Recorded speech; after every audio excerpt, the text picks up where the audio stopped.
Hello everyone, thank you so much for your love and support. Here is the part 2B of fertilization in sea urchin. In this part, we will discuss about slow block 2 polyspermy in sea urchin. Those who have missed the previous video, which was on the fast block 2 polyspermy, I have given the link in the description box. Please do watch. So, at the end of the slide, we will discuss about the previous year CSIR net question. So, let's get started. What is polyspermy? As we know that polyspermy it describes an egg that has been fertilized by more than one sperm. And the polyspermy that leads to the lethargic condition or the disastrous condition and forms the abnormal organism. That's why the different organisms and the different animals they have developed the mechanism to prevent polyspermy. In sea urchin, the prevention of polyspermy is by two methods. The first method is known as the fast block 2 polyspermy, which we have discussed in our previous video. So fast block 2 polyspermy, the first block of polyspermy, it is accomplished by electrical changes in the egg plasma membrane. And the second one is the slow block 2 polyspermy. It is caused by exocytosis of the cortical granules. So in the slow block of polyspermy, the cortical granules it plays the major role. And in the today's video, we will discuss more about how the slow block of polyspermy takes place in sea urchin. Okay, so we will focus on the slow block to polyspermy in this video. Then the slow block to polyspermy. What are the steps and how the slow block to polyspermy takes place? So first of all that in sea urchin there are the two block of polyspermy, like a first block of polyspermy and the slow block of polyspermy. So question arises, if there is a fast block to polyspermy, then what is the necessary of slow block to polyspermy? So the answer is we know the first block of polyspermy it is the transient, like means it stands for the few seconds. It is a transient period, and within this brief period what will happen, within this the brief period what will happen, the membrane potential it will get changes. The membrane potential it changes. Here we will discuss about the slow block to polyspermy. In sea urchin there are the two type of polyspermy, the prevention of polyspermy. First, slow block to polyspermy. The slow block to polyspermy it takes place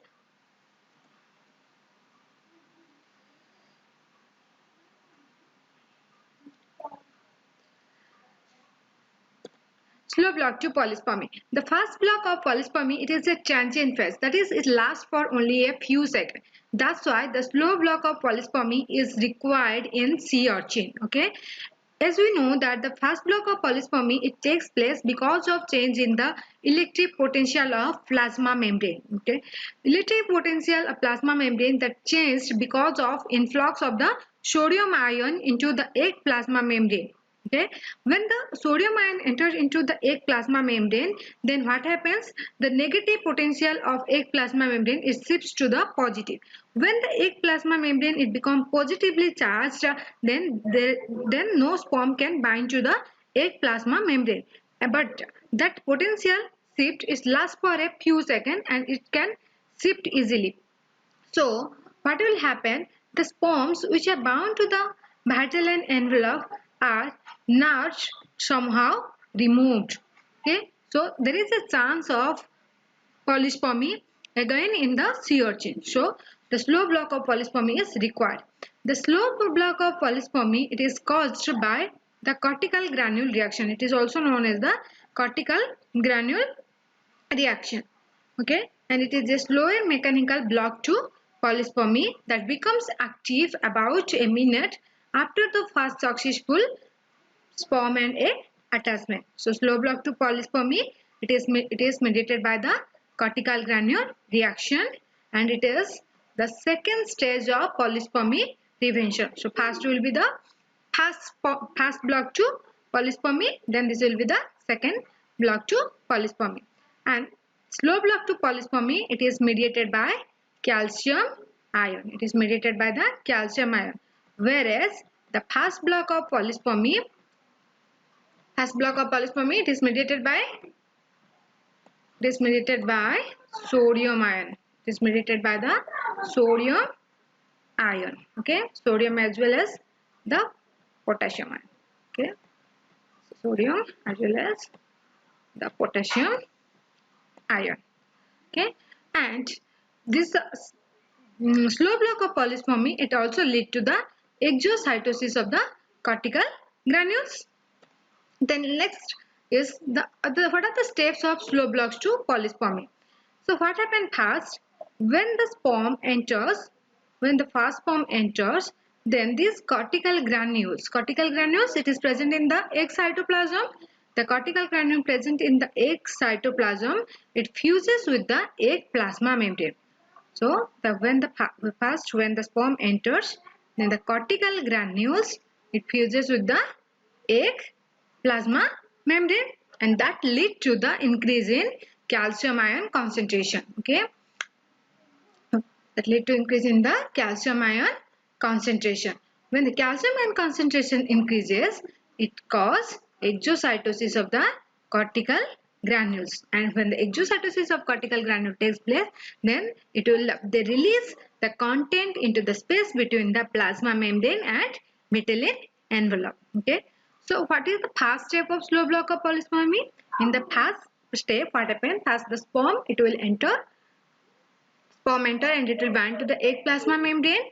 When the sperm binds to the egg plasma membrane, then cortical granules will fuse with the egg plasma membrane, and then there will be increase in the calcium concentration in the egg cytoplasm. So when the calcium concentration will be increases, that lead to the exocytosis of cortical granule, and cortical granule, it is rich in the enzymes, and their enzyme is released into the space between the plasma membrane and the Mytilene envelope. So here is the diagram. Let's see. Here you can see this the lower membrane. This one is the egg plasma membrane. Okay, as it is shown that this one is the egg plasma membrane, and the upper layer, it is the Mytilene envelope, egg plasma membrane and the Mytilene envelope. This is the egg cytoplasm, which is rich in the cortical granules. These are the cortical granules. Cortical granules are rich in different type of enzymes. So what happens when the sperm enters? The sperm enters and binds to the Mytilene envelope or egg Mytilene envelope of the egg. Then that leads to the what will happen? The cortical granule fuse with the egg plasma membrane. Here is the cortical granule. When the sperm binds, then the cortical granule, it fuse with the egg plasma membrane. When the cortical granule fuse with the egg plasma membrane, then what happens? The exocytosis of cortical granules takes place, and the enzyme, which are in the orange in color, the enzymes are released into the space between the egg plasma membrane and the Mytilene envelope of the egg. Okay. So what are the enzymes that are released during the cortical granule reaction? The first enzyme released is the protease. The first enzyme which is released from cortical granule is the protease. Okay. And what is the function of this protease? This protease enzyme, it dissolves the protein that connect the Mytilene envelope protein to the cell membrane. Okay. So the first enzyme which is released, that enzyme is called the protease enzyme, and the protease enzyme, it will degrade the protein that connect the egg plasma membrane with the Mytilene envelope. Besides that, it also plays an important role. It helps in clipping off the binding receptor and the sperm attached to it. Okay. We know that binding, it is a protein or it is a fusogen. It is present in the acrosome of the sperm, and when the sperm binds with the egg, the binding protein, it binds with the binding receptor present in the egg plasma membrane. The binding receptor is EBR1. Okay, the binding receptor is EBR1. So when the cortical granule reaction takes place, protease enzyme cortical granule reaction takes place, or the exocytosis of cortical granule takes place, what happens? The protease is released, and this protease, it degrades the connection between, or degrades the protein which connect between the plasma membrane of egg and the Mytilene envelope of the egg membrane, as well as it also clips off or also remove the binding receptor and any sperm attached to it. Okay. Then what will happen the next? And the next enzyme it released is the mucopolysaccharides. The second enzyme released is the mucopolysaccharide. What is the function of mucopolysaccharide? This mucopolysaccharide it causes the water to rush into the space between the plasma membrane and vitelline envelope. Okay. The second enzyme, the second one is the mucopolysaccharides. The mucopolysaccharide, what is the role of the mucopolysaccharide? The role of mucopolysaccharide is to release the water between the plasma membrane and the vitelline envelope, and that cause the envelope to expand, and that becomes the fertilization envelope, So in the first step of the cortical granule reaction, the protease will be released, and the protease it will degrade or the proteolyze the protein which is present in between the plasma membrane of egg and the vitelline envelope. And the second function is to clip up the binding receptor. So any sperm which are attached to that egg plasma membrane, that is also removed. Okay. In the second one that is released from the cortical granule is mucopolysaccharide, and mucopolysaccharide it help in the movement of the water molecule because of the osmotic gradient in between the plasma membrane and the vitelline envelope, that help in expanding the membrane, and it form the fertilization envelope. Okay. Then what is the third? The third protein which is released by the cortical granule, it is called the peroxidase enzyme. Okay. What is the third enzyme released by the cortical granule? The third enzyme is called the peroxidase enzyme. What is the function of peroxidase enzyme? It helps in hardening the fertilization envelope. So how it helps in the hardening the fertilization envelope?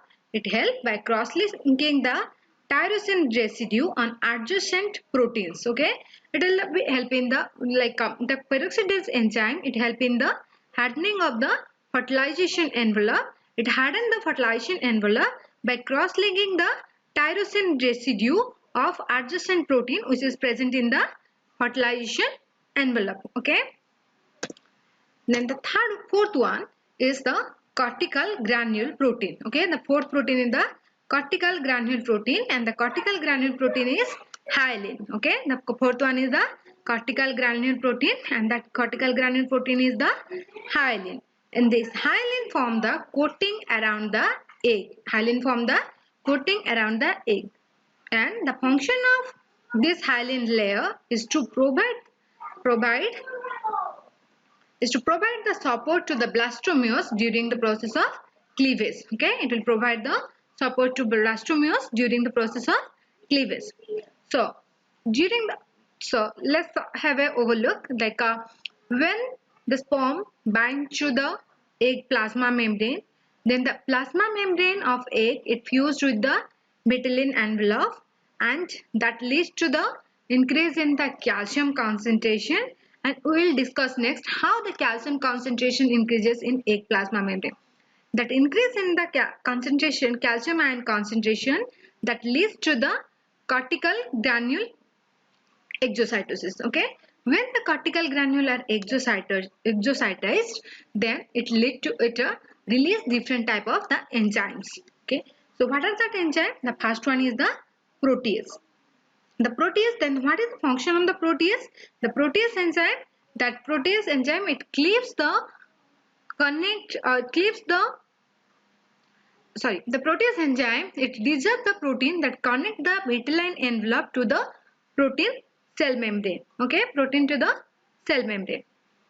The first one is the protease enzyme. This protease enzyme, it cleaves it proteolyzes the protein that connect the egg plasma membrane with the vitelline envelope.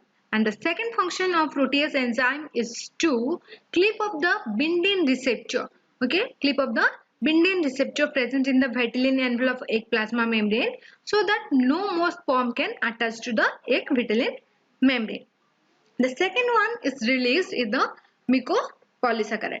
Mucopolysaccharide released by the cortical granule, it produces a osmotic gradient. That osmotic gradient it help in water to rush to the space between the egg plasma membrane and the Maitland envelope. Okay, that lead to the expansion of the envelope and it forms the fertilization envelope. Okay, and the third protein which is the released by the cortical granule reaction, the third protein released by cortical granule reaction is the peroxidase enzyme. The peroxidase enzyme function is to harden the fertilization envelope. How it hardens the fertilization envelope? It hardens the fertilization envelope by cross-linking the tyrosine proteins present in the membrane. Okay, and the fourth released by the cortical granule reaction is the hyaline, and hyaline membrane it will help in the provides the support to blastomere during the process of cleavage. Okay, so here is the diagram. So let's discuss how it happens. So as here you can see, this one is the egg plasma membrane and the upper layer is the Bartholin envelope. Both the egg plasma membrane and the Bartholin envelope are connected by the different proteins, connected by the protein. When the sperms it bind to the Bartholin envelope of egg and the sperm fuse with the Bartholin envelope of the egg, then what will happen? Then the cortical granule, then this is known as the cortical granule, it fuse with the egg plasma membrane. Cortical granule it fuse with the egg plasma membrane, then the exocytosis of cortical granule takes place and the enzymes, as you can see in orange in color, and the enzymes are released into the space between the plasma membrane and the Bartholin envelope. Okay, in the space it is released between the space between the plasma membrane and the Bartholin envelope. So during the process of cortical granule reaction, there are the different type of enzymes are the released and released. So the first one is the protease, and as I told you, what is the function of the protease? The protease it will cleave or it will proteolyze the proteins that connects the egg plasma membrane with the Bartholin envelope of the egg, as well as it also help in clipping of the EBR1 or the binding receptor present in the Bartholin envelope, so that the sperm which are attached to the egg Bartholin membrane, they will be moved out in the second step. In the second step, what will be released? The cortical granule it will release the mucopolysaccharide. It will release the mucopolysaccharide. Then what is the mucopolysaccharide? Mucopolysaccharide it will loss the water content to the space between the egg plasma membrane and it will release the water content between the egg plasma membrane and the Bartholin envelope. Okay, egg plasma membrane and the Bartholin envelope. So here you can see this layer or the space between the egg plasma membrane and the Bartholin envelope. It is expanded, and as it is expanded, it forms the fertilization envelope. It forms the fertilization envelope.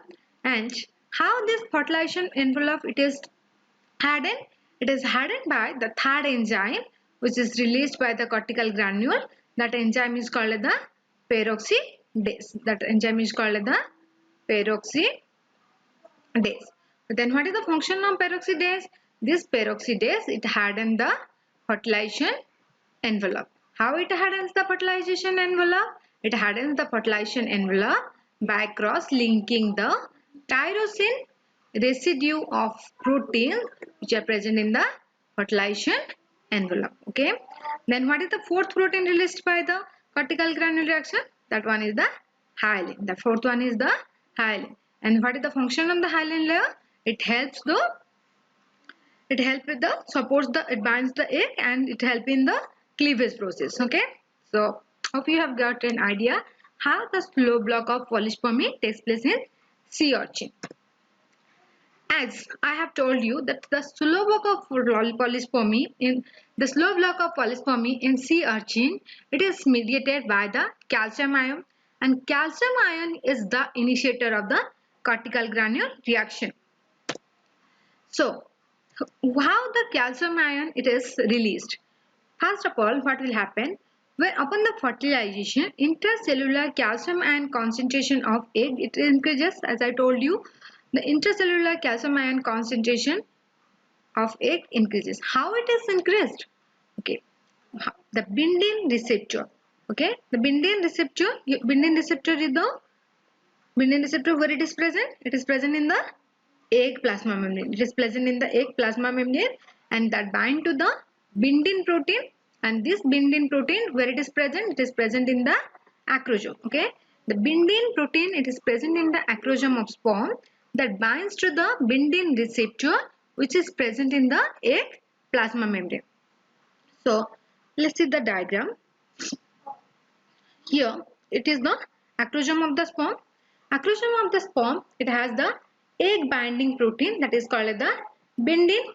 This bindin, it will bind to the receptor which is present in the egg plasma membrane. That receptor is called the bindin receptor, and the bindin receptor is EBR1. The bindin receptor is EBR1. So when the bindin, it binds to is the receptor present in the egg plasma membrane. Okay, and this bindin receptor, it is linked to a protein tyrosine kinase. It links to a protein tyrosine kinase. Here you can see when the bindin, it bind to the receptor, bindin receptor or the sperm receptor, that leads to the activation of enzyme. That enzyme is called the tyrosine kinase.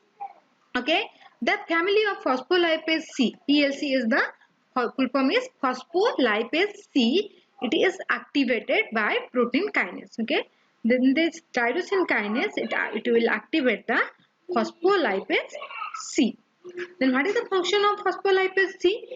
This phospholipase C, it split the membrane phospholipid that is called as the PIP2. It is the PIP2. What is PIP2? PIP2 is the phosphatidyl inositol 4,5-bisphosphate. It is the phosphatidyl inositol 4,5-bisphosphate. It is split by the enzyme phospholipase C into IP3. IP3, it is known as the inositol 1,4,5 triphosphate, and DAG. DAG is the diacyl glycerol. Okay, diacyl glycerol. The IP3, which is formed by splitting of phosphatidyl inositol 4,5-bisphosphate, that IP3, it leads to release of calcium ion from the endoplasmic reticulum. So, what is the basic step? The sperm comes. Sperm, it binds to the egg membrane. Sperm has a protein. That protein is called the bindin protein. It binds to the receptor. That receptor is also known as the sperm receptor. When the sperm binds to the sperm receptor or the bindin receptor, then the enzyme tyrosine kinase, which is attached to the bindin receptor, that get activated.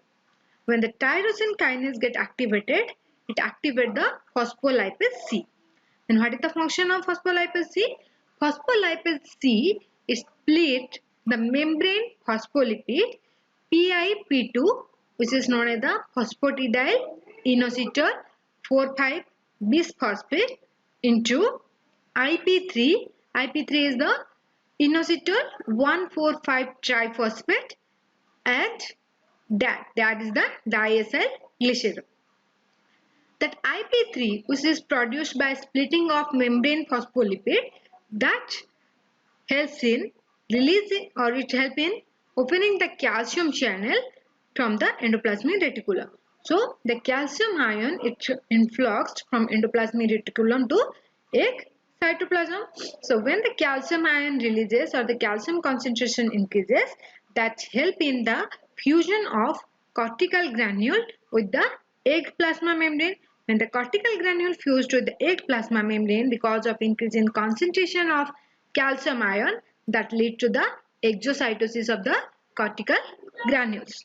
Okay, and this is how the calcium ion play the role in initiating the cortical granule reaction. Okay, and the cortical granule reaction is the way to block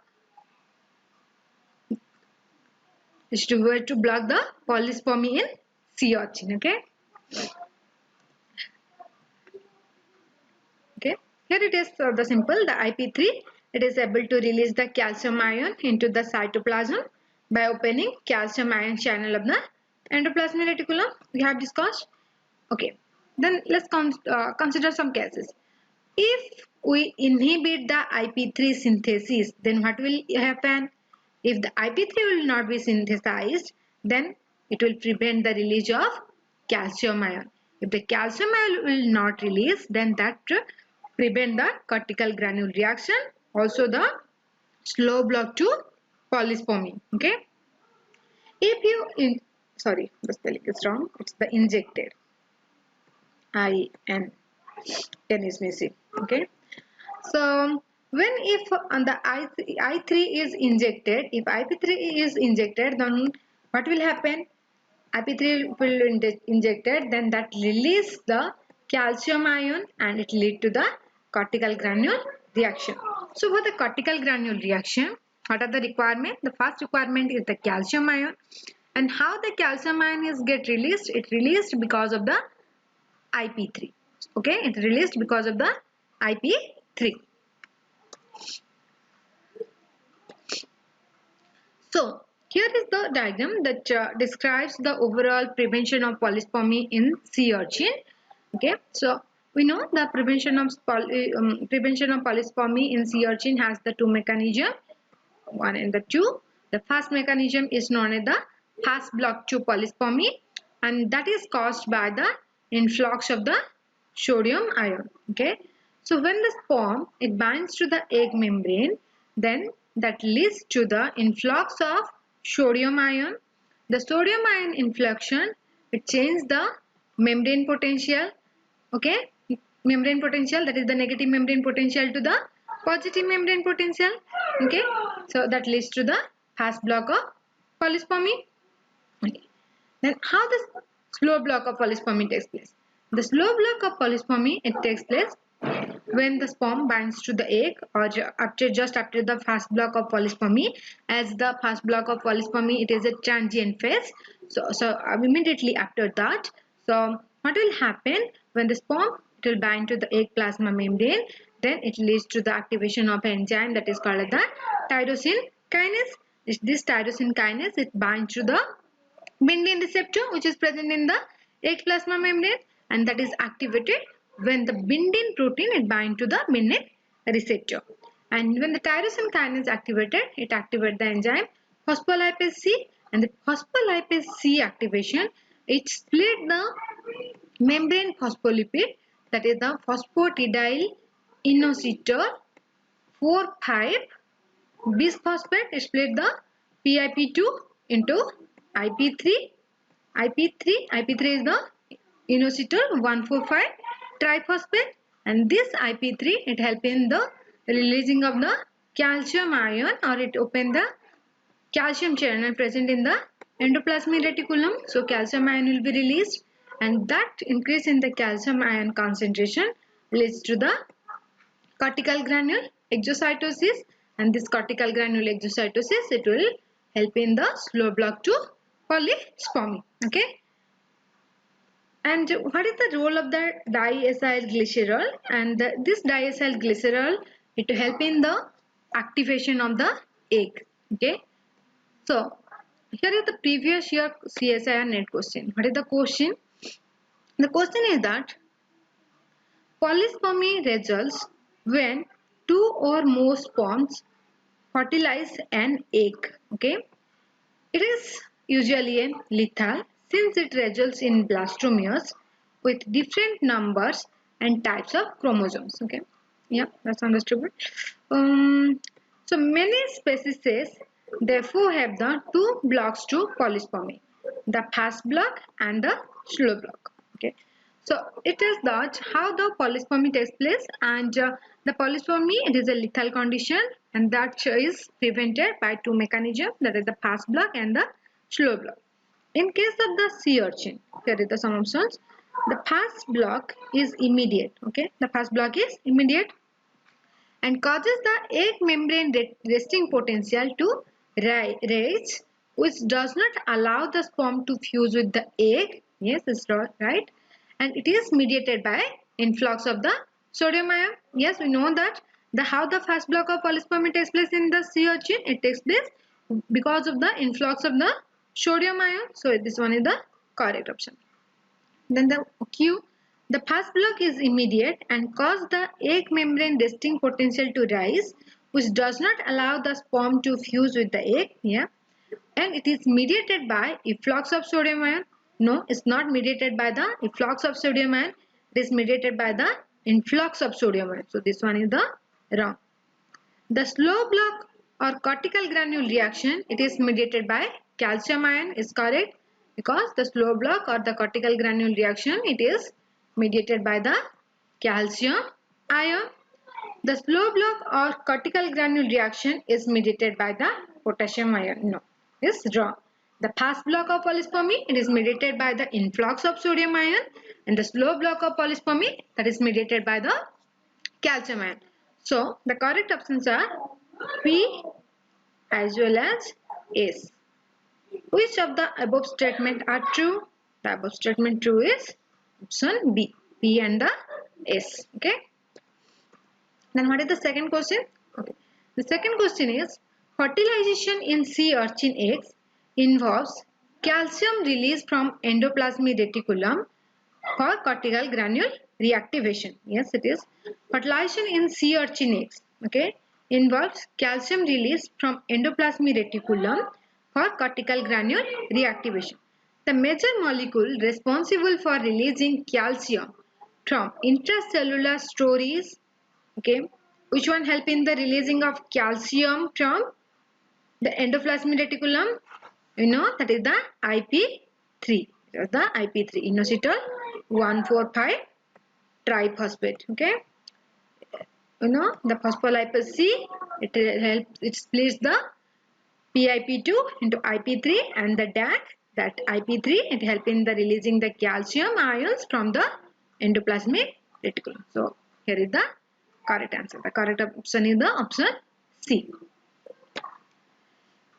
Thank you all for your support, for watching and liking my videos and subscribing to the channel. Let's learn together. And my upcoming video, it will be on activation of egg metabolism and fusion of genetic material in sea urchin.